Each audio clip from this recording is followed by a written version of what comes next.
السلام علیکم سارے بچوں. سائنس کلاس 7 اس کا پہلا چیپٹر ہیومن آرگن سسٹم ہم مکمل کر چکے ہیں. ابھی ہم اس کا ریویو کریں گے, ریوائز کریں گے. اس کے جو اہم پوائنٹس ہیں, کی پوائنٹس ہیں, وہ سارے دوبارہ سے ڈسکس کریں گے. بریفلی ڈسکرپشن ہوگی ان کی. اس سے پہلے سارے جو اس کے ٹاپکس ہیں وہ اپلوڈ ہو چکے ہیں. وہ اگر آپ دیکھنا چاہیں تو اسی پلے لسٹ کے اندر وہ ٹاپک وائز موجود ہیں. ابھی یہاں ہم ان کو دوبارہ سے بریفلی ڈسکس کر لیتے ہیں. تو سٹارٹ کرتے ہیں. Mouth, oesophagus, stomach, small and large intestines, liver and pancreas are the components of human digestive system. سب سے پہلے ہم نے پڑھا تھا ہیومن ڈائجسٹو سسٹم, یعنی ہم جو کھانا کھاتے ہیں وہ ہمارے جسم میں انٹر ہونے سے لے کے ہمارے جسم سے نکلنے تک جو ہمارے آرگنز یوز کرتا ہے, اس میں سب سے پہلے ماؤتھ ہے, منہ کے بعد ایسوفیگس ہے جس کو خوراک کی نالی بھی کہتے ہیں, پھر ہمارا میدا ہے, پھر small intestine and then large intestine ہے. ہمارے یہ آرگنز ڈائریکٹلی کنیکٹڈ ہیں جو ہم کھاتے ہیں اس سے, جو جہاں ہم اس کو ہضم کرتے ہیں, جہاں اسے ہم انرجی حاصل کرتے ہیں. اس کے علاوہ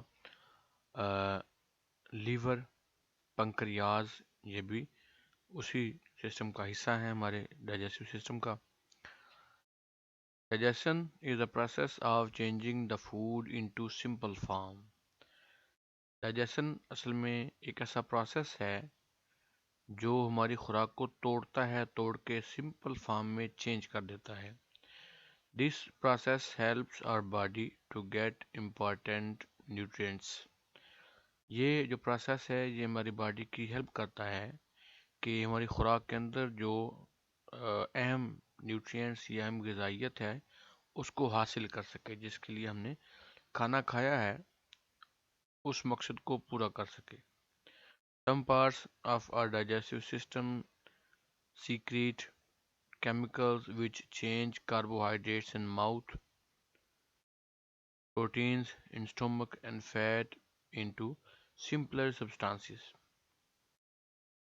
ہم جب کوئی چیز کھاتے ہیں تو ہمارے جسم کے کچھ پارٹس ایسے ہیں جو خاص قسم کے کیمیکلز بناتے ہیں, جو جیسے ہمارے منہ میں ایسا کیمیکل ہوتا ہے جو ہماری خوراک میں سے کاربوہائیڈریٹس کو ہمارے منہ کے اندر ہی وہ پک آؤٹ کرنا شروع کر دیتا ہے, اور جب وہ اسٹومک میں پہنچتی ہے تو وہاں پہ پروٹینز کے ساتھ ریئیکشن ہوتا ہے, اور وہ کیمیکل جو ہیں ہمارے خوراک کو مزید توڑتے ہیں اور اس میں سے پروٹینز کو وہ کیچ کر لیتے ہیں.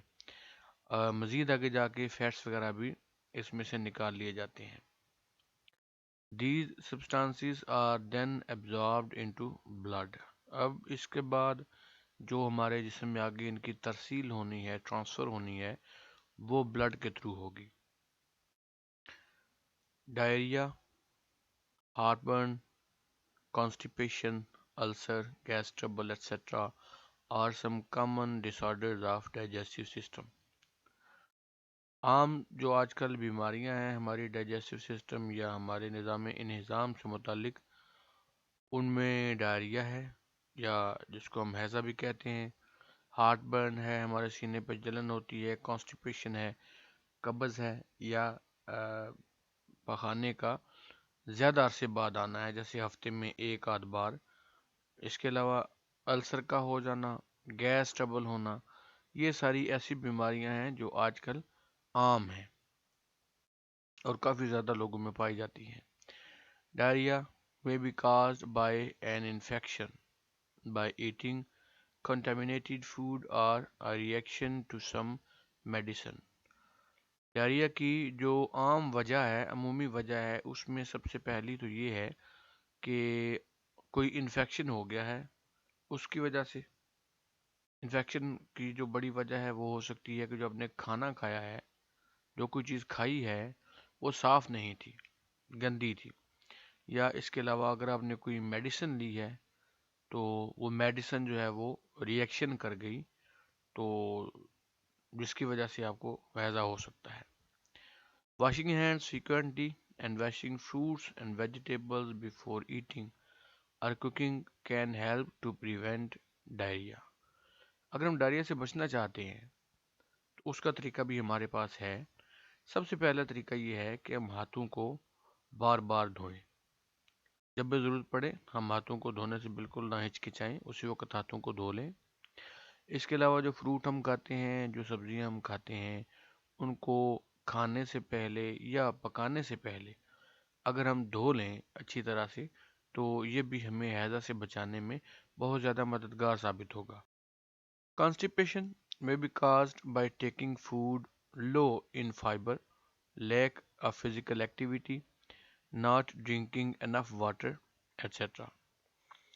قبض یا پخانے کا بہت زیادہ دیر کے بعد آنا، اس کی جو بڑی وجوہات میں ان میں سے ہو سکتا ہے سب سے پہلی وجہ یہ ہو کہ ہمارے کھانے میں فائبر کی مقدار بہت کم ہو، پہلی وجہ یہ ہو سکتی ہے۔ اس کے علاوہ فزیکل ایکٹیویٹی یعنی چلنا پھرنا، بھاگ دوڑ، یہ بہت کم ہو، یا ہم پانی بہت کم پیتے ہوں، کیونکہ جب خوراک ہضم ہوتی ہے تو اس سارے پروسیس میں پانی کی بہت زیادہ اہمیت ہوتی ہے، اسی لیے کھانا کھانے سے پہلے پانی پینا بہت بہتر سمجھا جاتا ہے۔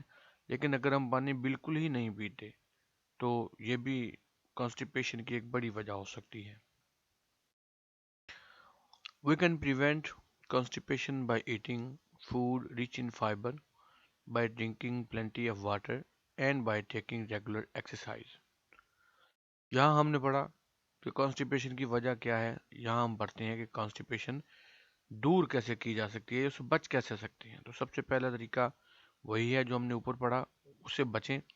کیسے؟ پہلے ہم ایسا کھانا کھائیں جس میں فائبر کی مناسب مقدار موجود ہو۔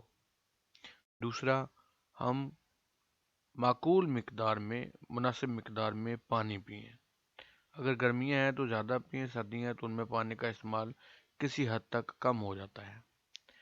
تیسرا جو ہمارا تھا لیک آف فزیکل ایکٹیویٹی، اس کا توڑ ہم یہ کریں گے کہ ہم ریگولر ایکسرسائز کریں گے، باقاعدگی سے روزانہ ہم ایکسرسائز کریں گے، واک کریں گے، یا اس طرح کی کوئی بھی ایکٹیویٹی کریں گے جس سے ہمیں تھوڑی بہت بھاگ دوڑ کرنی پڑے۔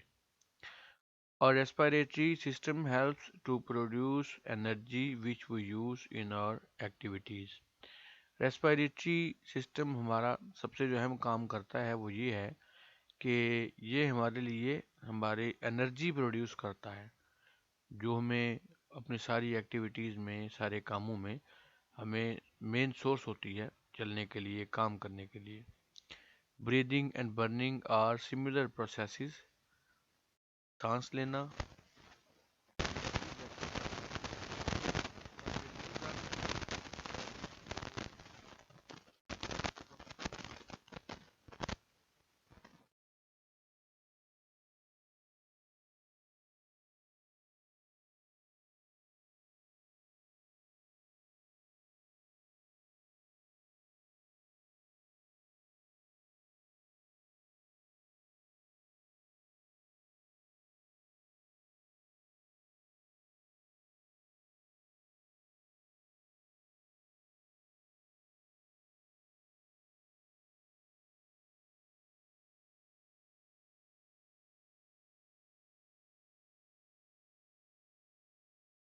لنگز کینسر یا پھیپھڑوں کا کینسر ہو جانا وغیرہ جیسی خطرناک بیماریاں ہیں، لیکن اب بھی عام ہیں۔ We can keep our lungs healthy by eating fruits and vegetables.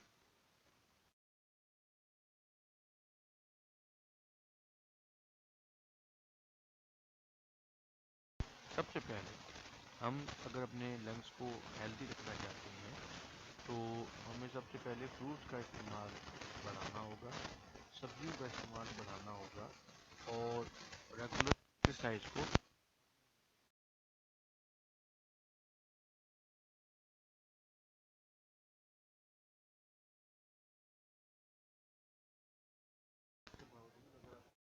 کوئی ٹاپک ایسا ہے جس کی ڈیٹیل پوری نہیں دی گئی تو آپ کمنٹ سیکشن میں بتا سکتے ہیں انشاءاللہ